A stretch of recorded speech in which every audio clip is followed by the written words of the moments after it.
बच्चों, कैसे हो आप सब ठीक? तो चलिए शुरू करते हैं आज की कहानी। एक समय की बात है।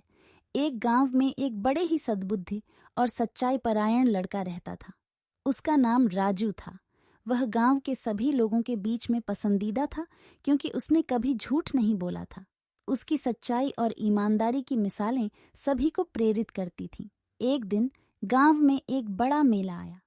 गांव के लोग सभी तरह की वस्तुएं खरीदने के लिए मेले में गए।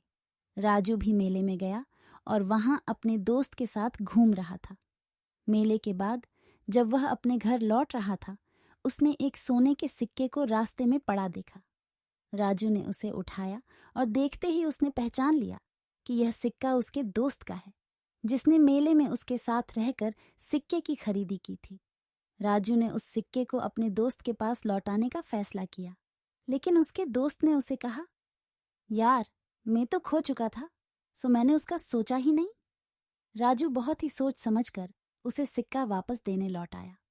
उसने अपने दोस्त को बताया कि सिक्का उसने रास्ते में पड़ा देखा था और उसने उसे उठाया था क्योंकि उसे पहचान ली थी कि यह उसका सिक्का है।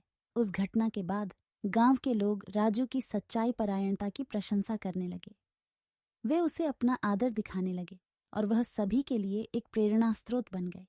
कुछ महीने बाद गांव में एक चोरी हो गई। चोरी के बाद पुलिस आई और सभी लोगों को पूछताछ की। इस दौरान एक आदमी ने अपने एक सबसे अच्छे दोस्त के बारे में झूठ बोल दिया कि वह उसके साथ ही चोरी कर रहा था। इससे वह दोस्त गिरफ्तार हो गया। राजू ने इस स्थिति को देखकर उस आदमी के सामने सच्चाई बताने का साहस किया और उसने बताया कि यह आदमी झूठ बोल रहा है।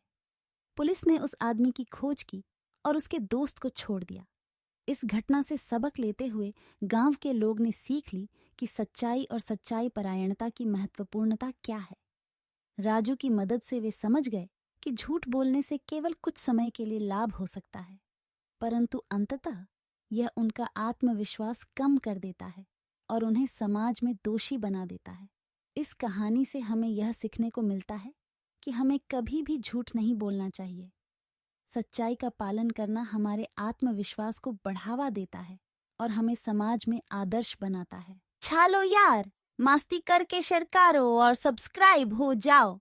ऐसे ही अपडेट्स के चक्कर में पट्टे रहो, धमाल मचाते रहो।